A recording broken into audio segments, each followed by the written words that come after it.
Hey everyone, what's up? Welcome back to another video. Today we are going to be taking a look at Paddletek's latest release, the Bantam ALW-C, which comes in a 12.7mm version as well as a 14.3mm version.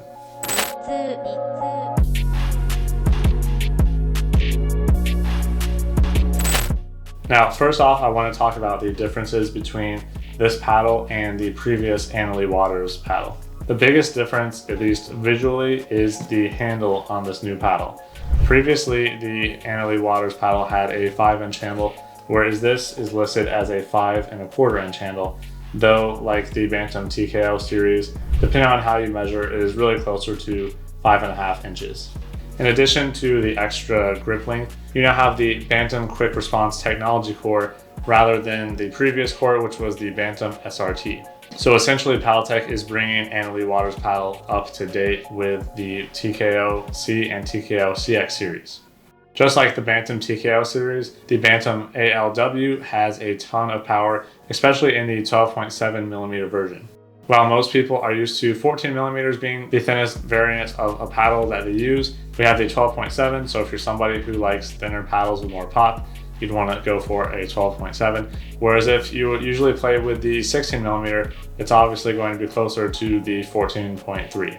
So that longer handle on the new ALW-C is going to allow for even more power for drives, overhead smashes, and other power shots, as well as a little bit more maneuverability when dinking or hitting drop shots.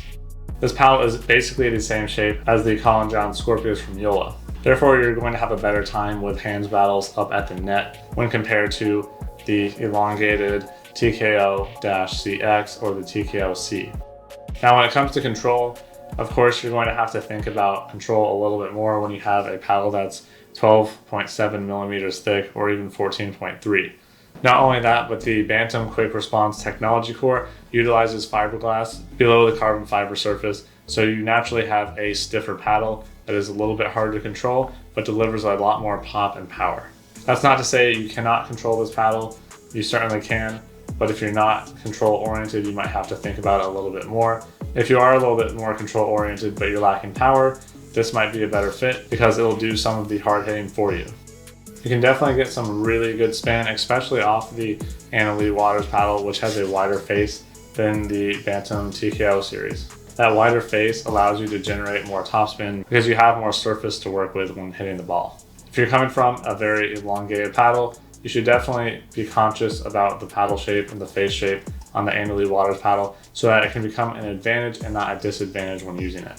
Oftentimes, and myself included, people who use elongated paddles will sometimes miss hit or completely miss the ball with a standard shape or a wide body paddle just because they're used to having that end of the paddle that is no longer there, and even an inch or a half inch can feel like a big difference when you're hitting a ball at a quick speed. Though I do think that the wider sweet spot on this paddle makes up for the lack of reach that you get with the ALW-C, even though it's only half an inch of difference. I definitely think this is a really big improvement over the previous Annalee Waters paddle. The previous iteration, for me personally and for a lot of other people, just had too short of a handle. If you were somebody with big hands, it could almost be hard to fit your entire hand on the handle, and it kind of felt like you were playing with a frying pan. That's not to say it was not a good paddle. It was very good at the net, as well as many other things. So you're going to be sacrificing a little bit of that hand speed with a longer handle. But I do think that in general, this is just an all-around upgrade from the previous version. And also aesthetically, I think it just looks a lot better. You have the exact same colors that you would have with the Bantam TKO series. However, you'll notice on this one, which in the Bantam TKO series has the Christian Alshon signature here. There is no signature here, and rather for the Annalee Waters paddle, that signature is on the Aurora color, which has the white edgeguard and purple accents. The Bantam ALW-C has a price tag of $230, which is actually very reasonable considering we now have Gen 3 paddles and the upwards of 300s once you apply sales tax. Also, I want to mention that this paddle is not thermoformed. It generates its power from its quick response core. So technically this is not a Gen 3 paddle. It's more of a Gen 1.5, but is made in such a way that it competes head to head with Gen 3 technology. If you enjoyed this video, please leave a like below, leave us a comment, and make sure to subscribe. You can purchase this paddle as well as many others from picklemadness.com with the link below. Thank you for watching, and we'll see you in the next one.